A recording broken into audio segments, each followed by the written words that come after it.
Tinha uma pedra no meio do caminho, escreveu Drummond. Numa das ruas do Parque Henrique, o poema foi adaptado. Ao invés de pedra, confusão no meio do caminho, regada a palavrões e acusações. As cenas ganharam aí asas às redes sociais e foram parar do outro lado da cidade, a delegacia. O jornal Pedreirense entrevistou Pablo Oliveira, conhecido como Repórter do Povo, e Fred Maia, atualmente suplente de deputado. Eles são protagonistas de uma história conflituosa que não orgulha nem o jornalismo e nem a política. Confira. Eu recebi diversas mensagens da população praticamente implorando para mim na rua, relatando que o asfalto estava sendo colocado em cima da lama, né? Aquele piche estava sendo colocado na água, sem a preparação do solo e demais, assim, cuidados com a rua. Devido a muita insistência dos moradores, eu acabei indo lá. Ele viu que eu estava lá, ele chegou em alta velocidade numa moto que ele anda sem placa, sem documento, sem retrovisor. E ao final da rua 1 a gente se encontrou. Conforme eu tenho vídeos gravados aqui, eu posso apresentar para vocês, eu esperei o Fred gravar o vídeo dele para as redes sociais dele e após ele terminar, sem trocar nenhuma palavra, eu comecei a montar o meu equipamento. E ele começou a filmar dizendo que aquilo ali era um serviço ceboso, que aquilo ali não prestava, isso e aquilo outro. E aquilo ali eu achei chato porque os caras estão trabalhando, o cara tá dando duro lá, trabalhando.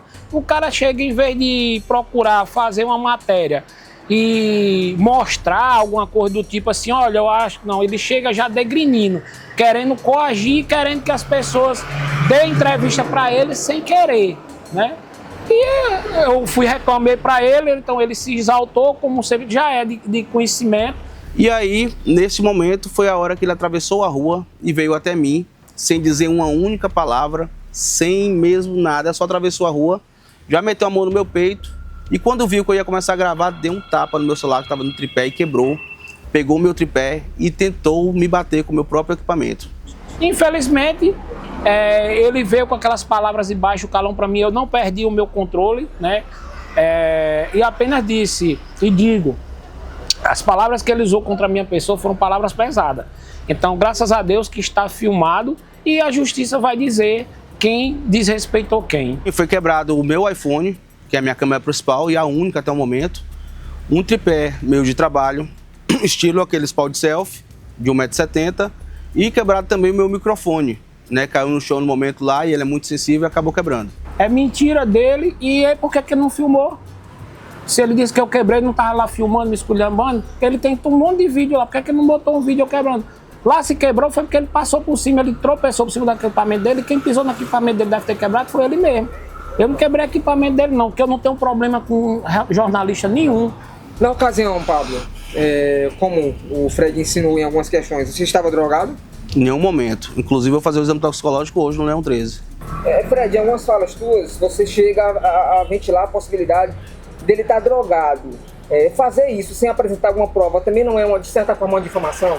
Olha, da mesma forma que ele me difama, né? Da mesma forma que ele me difama. Agora, a pessoa para estar daquela forma como ele está lá, então, naquele momento ali, a gente imagina o quê? Ou a pessoa bebeu, ou então ingeriu alguma coisa fora do normal. A pessoa fica com a pupila dilatada, fica em tempo querendo engolir todo mundo, querendo partir para cima, querendo brigar.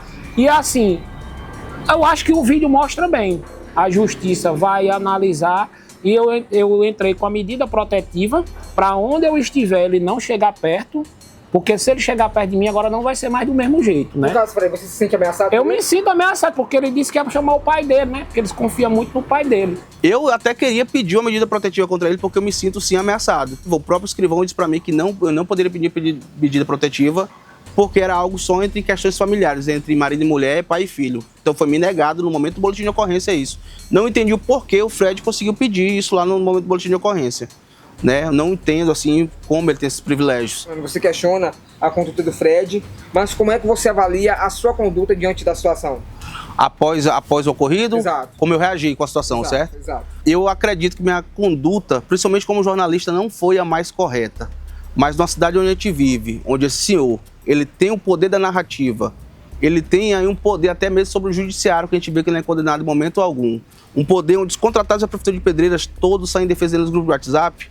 Se eu não fizesse algo que chamasse a atenção da sociedade, se eu não fizesse algo que escandalizasse aquilo ali, eu ia ser somente mais uma voz morta abafada por ele. Como é que você entende que lida com as críticas? Elas são bem-vindas, como é que você encara as críticas? Pra mim, a crítica é muito boa, porque quando o cara critica, eu vou lá e vou resolver. E quem quer ser político, ele não pode saber que ele não vai desistir, que não vai ser criticado. Mas é o tipo da coisa, você pode me criticar administrativamente, politicamente. Agora, você entrar na minha vida pessoal e você me agredir com palavras de baixo calão, aí já muda a história. Aí não é crítica, aí já é calúnia, já é difamação, é desrespeito. Mandei tudo pro nosso jurídico para poder enviar e a gente ter a nossa defesa, né? Outras informações você confere em upedreirense.com.br.